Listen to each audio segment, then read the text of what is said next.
Pour réaliser une pizza, est-ce que tu as une sauce tomate particulière? Oui, alors moi j'ai une sauce tomate maison, d'accord, mais c'est la chose la plus simple du monde. En fait, c'est vraiment pratiquement de la pure tomate qu'on va à peine assaisonner. Il faut savoir que quand tu fais des pizzas, la sauce tomate, elle doit être relativement basique. Et après, c'est les ingrédients que tu vas mettre sur la pizza qui vont apporter vraiment du goût et des particularités à ta pizza.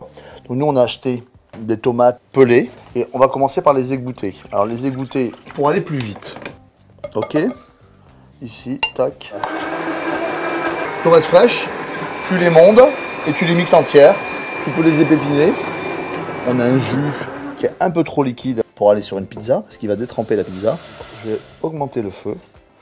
Et la sauce tomate à pizza ne va être que la réduction de cette pulpe de tomate. Je vais l'assaisonner très peu. Je vais mettre une petite pincée de sel, une prise de sucre si la tomate est acide. Je vais mettre un tout petit peu de thym ou romarin, les herbes aromatiques que j'ai. Je vais mettre une gousse d'ail entière que je récupérerai à la fin de cuisson. Un tout petit peu de poivre du moulin. Et je vais mettre un petit filet d'huile comme ça, très léger. Ok? On a juste à peine assaisonné. Et on veut vraiment garder ce côté pure tomate. Puis après, on va rajouter du parmesan. Enfin, on va faire toutes nos pizzas. On va faire quelque chose de vraiment très très goûteux. On va laisser mijoter jusqu'à qu'on ait une pulpe bien nappante pour les pizzas. D'accord? Donc c'est vraiment une réduction. Là, on fait une réduction. Là, elle a bien réduit. On va la goûter si tu veux. Tu vois, on a vraiment une pulpe. Hein. Vraiment une pulpe de tomate. Bien rouge. On a vraiment la réduction là.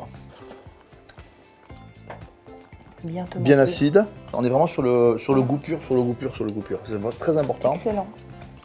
De ne pas rajouter de l'oignon, etc. D'accord? C'est pas une sauce tomate pour faire de maison, quoi. Oui. C'est vraiment la sauce à pizza.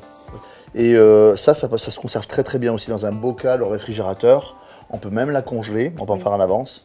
Donc vraiment, ça vaut quand même le coup de faire ces sauces tomates maison. Ça vaut le coup.